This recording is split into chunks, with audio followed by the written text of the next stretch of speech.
اللي بنى مصر كان في الأصل حلواني. مقولة كلنا سمعناها، لكن حد فينا سأل نفسه مين الحلواني اللي بنى مصر وليه بنقول على مصر كده؟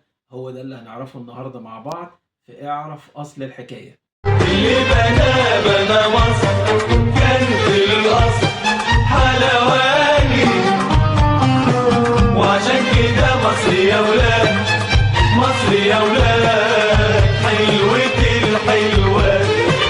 اللي بنى مصر كان في الأصل حلواني، وعشان كده مصر يا ولاد، مصر يا ولاد حلوة الحلوات. اللي بنى مصر كان في الأصل حلواني.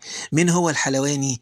الحلواني هو القائد جوهر الصقلي اللي أسس مدينة القاهرة سنة 969 ميلاديا.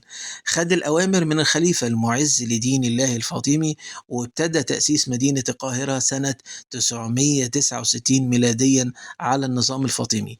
قبل ما أقول لكم ليه كان بيطلق عليه الحلواني، عايز أقول لكم على معلومة مهمة جدا، وهي إن القاهرة رابع عاصمة إسلامية لمصر وليست الأولى كما يظن البعض.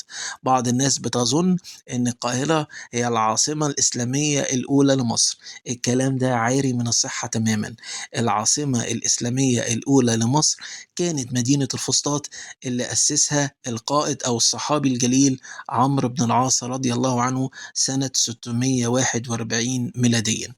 نرجع لأصل القصة بتاعتنا.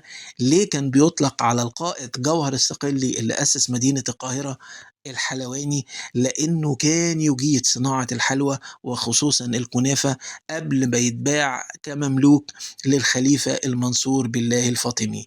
علشان كده انتشرت المقولة اللي بتقول اللي بنى مصر كان في الأصل حلواني.